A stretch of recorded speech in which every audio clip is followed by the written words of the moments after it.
The story takes place in a mine in northern France in 1856, where a miner breaks through a wall and discovers a massive cave, thinking he has found a vein of new mineral resources. But when he turns to check on his canary, he finds it has suddenly died. That's when he begins to realize that something is seriously wrong. Racing against time, he calls everyone because, in the 19th century, Europeans believed that canaries brought good luck. The miners call for help from their boss, and he begins murmuring some words to something he is holding before lighting a candle and heading into the cave. Suddenly, he hears a strange noise and looks ahead, only to glimpse a dark claw. Staggered, he knocks over the candle and runs out, but stumbles and falls, causing the cave to completely collapse and trapping everyone inside. Now the mine is closed until after 100 years. It reopens, and on this day, a guy named Berthier shows up. He has been hired to do some deep research in the mine. Berthier goes straight to the mine's owner and lays out what he wants to do. At first, the boss is not very enthusiastic about the idea, but Berthier offers him a deal he simply can't refuse, especially since it is a considerable sum. The boss, though hesitant, finally agrees and decides to send some miners with Berthier for safety. But of course, he charges more for that. Soon, the group enters the elevator, completely unaware that they are heading for a one-way trip. After descending 930 meters below ground, Berthier grabs his equipment and thinks he may have found something important just below him. He wants to blow this point up with some explosives, but everyone is a little skeptical. Still, they don't get too involved with it. Following Roland's lead, they set up the bombs. When they finally explode, a huge, bottomless abyss opens before them. The miners see this and panic, backing away in fear. Roland is curious about what lies below that could be worth all this trouble, all this drama, but Berthier doesn't spill any details. As no one else is speaking up, he decides to take the lead after assuring them it is safe down there. The miners follow him, feeling at ease. To their surprise, the space is huge, and the smooth walls do not appear to have formed naturally. This makes Roland think of that chilling legend from 100 years ago, when a group of miners got trapped in the mine during an accident, and the rescue team never found a single body. The legend is true. They could really be trapped here. Hearing this terrifies everyone even more. But Berthier simply enters the depths of the cave alone, and when the others catch up to him, there is no sign of him. Now there is a fork in the path, and since they have no idea which direction he went, Roland has no choice but to split them up. He takes Miguel to the right, while Louis and Santini go left. The three walk and shout Berthier's name, but unfortunately they receive no response. As they prepare to advance further, Santini, the guy in front, suddenly stops. He discovers a dry corpse there. With equipment on it, it is clear that this person was a miner from 100 years ago. Just as they thought, the poor miners were really trapped here. Immediately, the greedy Louis begins to rummage through the corpse, hoping to find some hidden treasure. Instead, he finds a strangely shaped stone in the dead man's hand and quickly grabs it, beginning to chew on it. He puts it in his mouth, but it turns out to be just an ordinary stone. Meanwhile, Amir notices that the nearby stone walls are covered with red writing, which seems to be the last words left by this miner before dying. After reading it, the two feel a chill run down their spines. At that moment, Louis makes a joke that nearly scares them to death. Once they calm down, the three return to the previous junction, planning to meet up with Roland and the others. When Amir and the others arrive, Roland has already found Berthier. Berthier is taking pictures of the wall, and apparently, what he is looking for is right behind it. But this time, Roland won't blow it up until he knows what is inside. Berthier thinks it will be the greatest discovery of all. Roland reluctantly agrees, but they decide they should leave soon, just as a precaution. As they grab their equipment, Berthier approves, and Miguel starts to detonate. When the smoke clears, a new cave appears before them. It looks like some kind of ancient tomb with strange sculptures all around. They find some columns, and behind a stone door, there is a mound of skeletons. In the middle, there is a creepy stone coffin that sends chills down everyone's spine, as if something is about to crawl out. Roland urges Berthier to take some quick photos, and then they all run. But when they reach the exit, they realize that Polo has knocked over a mining horse. Out of nowhere, the horse starts to act nervously, breaking free of its ties and running into the darkness as if sensing some kind of danger. Suddenly, there is a collapse at the exit. Poor Santini has no time to dodge, and his legs get crushed. Even though everyone manages to rescue him in time, His legs are completely ruined. To make matters worse, the collapse has completely blocked the exit, meaning they are all trapped here. Roland, quite irritated, points his finger at Berthier, saying it's all his stupid research that got them into this mess. Now they can only try to find another way out. While the others tend to Santini's injuries, Amir notices that Louis and Polo are missing and realizes they have disappeared. He returns to that tomb room from before and finds the other two preparing to open the stone coffin. They think there is something valuable inside, but Amir is worried about the danger and says they should leave. The other two, however, are focused only on the money, and Louis even tells Amir to help them. They put all their strength into it, but the coffin does not budge. Just when the two are about to give up, Amir spots a hexagonal shape above the coffin, and he remembers the stone he picked up. He quickly places it in the spacious slot, and surprisingly, it fits perfectly. With a slight turn, the coffin opens. The three quickly lift the coffin lid and, sure enough, find a bunch of valuable treasures inside. What they didn't realize was that a terrible force had been unleashed. Amir was about to tell the others everything, but Louis was not joking around. He immediately silences him. He is not interested in sharing this treasure with anyone else.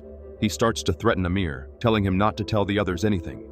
As soon as they finish dividing the jewels and are about to leave, something terrifying happens. A claw suddenly emerges from the stone coffin and a skeletal monster begins to rise.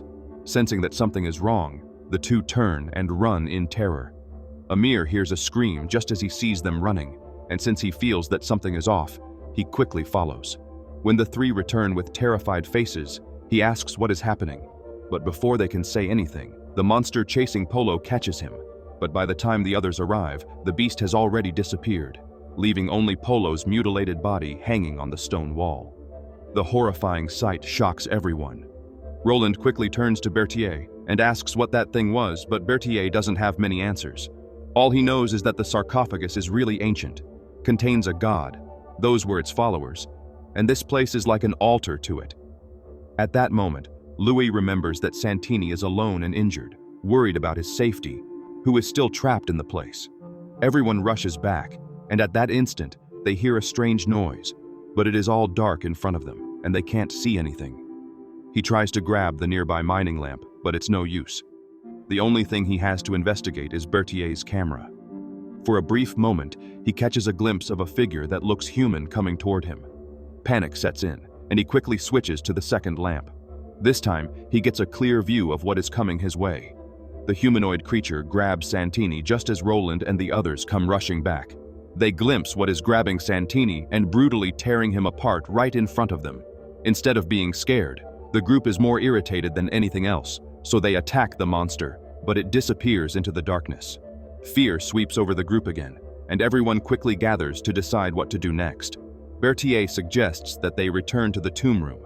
Perhaps the exit is hidden in the inscriptions left by the people who built this place. It must have been constructed with an exit in mind because otherwise everyone would be out of luck. Everyone is just counting on Berthier to solve this. They soon find themselves back in the tomb room, and Berthier begins to translate the inscriptions on the columns. After digging up some clues, they delve deeper into the tomb. Before they realize it, they come across a place that looks like a prison, but the people inside are not prisoners. They are sacrifices destined for some monster. The inscriptions on the walls reveal that this monster is called the Soul Devourer.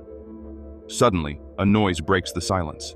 Behind them, the group continues to advance, only to realize that the interior looks exactly like the exterior, but Amir feels like he is in somewhere completely different. There is a lot of blood on the stone columns, as if it had been left there not long ago. The blood trails lead to a hole before them. Berthier is leading the way, with Amir right behind him, completely unaware that the blood belongs to the horse that just disappeared.